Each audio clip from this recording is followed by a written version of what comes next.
Fuego.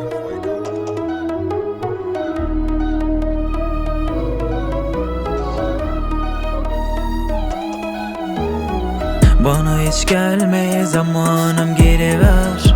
Kaçan sen ol, yine ben deliren. İçim dolar sana da yeniden.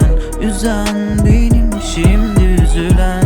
Hislerim var bak içimde benim. Yaşadıkların ağır mı senin? Yoruldun ama konuşma derim. Sıkılınca hep çağırma beni. Yazamadım henüz ama düşlerim aynı. Soruyorum hep seni, zamanımı ayırıp kuruyorum her gece yatmadan ayrı. Çaresi yokmuş, yok sana hayrım. Bu aralar herkese patlayan oldum. Neden aramadım hiç, katlayan oldum. Her anı kendime sorular sordum. Gözde uyku yok, aradım durdum ha. Bana hiç gelme, zamanım geri ver.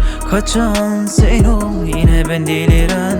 İçim dolar sana da yeniden. Üzen benim, şimdi üzülen. İstemesem de hiç koşarım sana. Sorun değil, kafa yaşarım tamam. Bağırsan da hep susarım sana.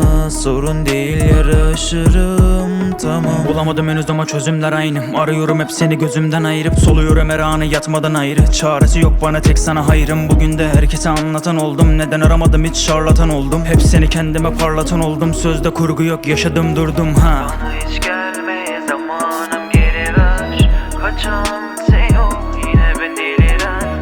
İçim dolar sana da yeniden. Üzen benim, şimdi üzülen. Bana hiç gelme, zamanım geri ver. Kaçan sen ol, yine ben deliren. İçim dolar sana da yeniden. Üzen benim, şimdi üzülen. Bana hiç gelme, zamanım geri ver. Kaçan sen ol, yine ben deliren.